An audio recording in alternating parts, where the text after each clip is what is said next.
आपके साथ मैं हूं सईद अंसारी। आप देख रहे हैं चुनाव आज तक। एक ताज़ा रिपोर्ट में ये बताया गया है कि इलेक्टोरल ट्रस्ट से राजनीतिक दलों को मिलने वाले चंदे की राशि 10 वर्ष में 360% बढ़ी। इतना ही नहीं, सबसे बड़े इलेक्टोरल ट्रस्ट ने 2023 में 71% दान अकेले बीजेपी को दिया। इलेक्टोरल ट्रस्ट की बात आइए करते हैं, ये क्या है, इसकी शुरुआत कब हुई और इसके द्वारा राजनीतिक दलों को दान कैसे दिया जाता है। साथ ही में ये भी कि इलेक्टोरल बॉन्ड से किस तरह से ये अलग होता है।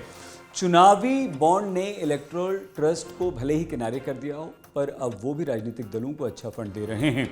2013 में यूपीए सरकार द्वारा शुरू किए गए इलेक्टोरल ट्रस्टों ने 10 वर्षों में 2,557 करोड़ रुपए चंदा दिया। 2023 में सबसे बड़े प्रूडेंट इलेक्टोरल ट्रस्ट पीईटी ने 71% से अधिक दान सत्तारूढ़ बीजेपी को दिया। बीआरएस को 24% से अधिक, वाईएसआरसीपी को 4.5% के लगभग, आम आदमी पार्टी को 0.2% ये दान मिला।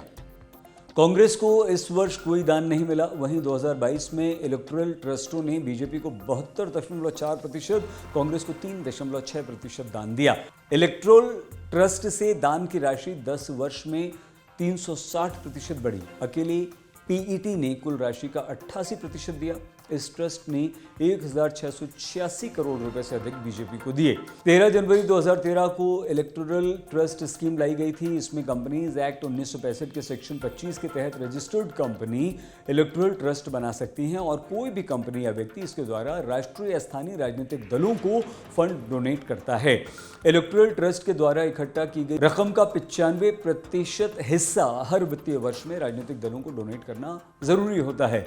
फाइनेंशियल ईयर में इलेक्टोरल ट्रस्ट रिन्यू करना अनिवार्य होता है। साल 2013 में जब स्कीम शुरू की गई थी तो 3 इलेक्टोरल ट्रस्ट थे, जिनकी संख्या 2021-22 तक 18 हो गई। हालांकि इनमें से कुछ ही ट्रस्ट हैं जिनके द्वारा हर साल फंड दिया जाता है। इलेक्टोरल ट्रस्ट कंपनियों द्वारा बनाए जाते हैं। इनका उद्देश्य दूसरी कंपनियों और व्यक्तियों से प्राप्त रकम को राजनीतिक दलों को चंदे के रूप में देना है। कंपनीज एक्ट 1956 की धारा 25 के तहत रजिस्टर्ड कंपनियां ही इलेक्टोरल ट्रस्ट के रूप में रजिस्ट्रेशन करा सकती हैं। इलेक्टोरल ट्रस्ट में योगदान देने वालों के लिए भी कुछ शर्तें हैं। इसके लिए पहली शर्त भारतीय नागरिक होना और कंपनी के रूप में सूचीबद्ध होना जरूरी है। बिना पैन के इलेक्टोरल ट्रस्ट में आप योगदान नहीं दे सकते। बिना वैलिड पासपोर्ट के एनआरआईज भी इलेक्टोरल ट्रस्ट में कंट्रीब्यूशन नहीं कर सकते, यानी कि दान नहीं दे सकते। इलेक्टोरल बॉन्ड में फंड डोनेट करने वालों की पहचान और किस पार्टी को फंडिंग की जाती है, दोनों चीज़ों को गुप्त रखा जाता है। वहीं इलेक्टोरल ट्रस्ट में कंट्रीब्यूशन के समय डोनर की पहचान बताना जरूरी होता है।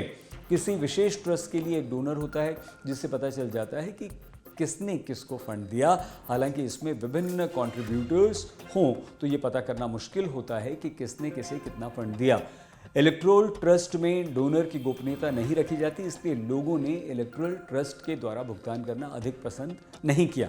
अंत में आपको हमारे देश के कुछ सबसे बड़े इलेक्टोरल ट्रस्ट के बारे में आइए बता देते हैं। इनमें progressive electoral trust, Janhit electoral trust, Jan Pragati electoral trust, Samaj electoral trust, triumph electoral trust, Swadeshi electoral trust, Janata Nirvachak trust, Jan Kalyan trust, Jai Bharat trust, prudent electoral trust, Jai Hind trust, new democratic trust, इसके अलावा small donation trust, independent electoral trust और भारतीय भूमि इलेक्टोरल ट्रस्ट शामिल हैं। धन्यवाद। आप please अपना बहुत ख्याल रखिएगा। देखते रहिए चुनाव आज तक।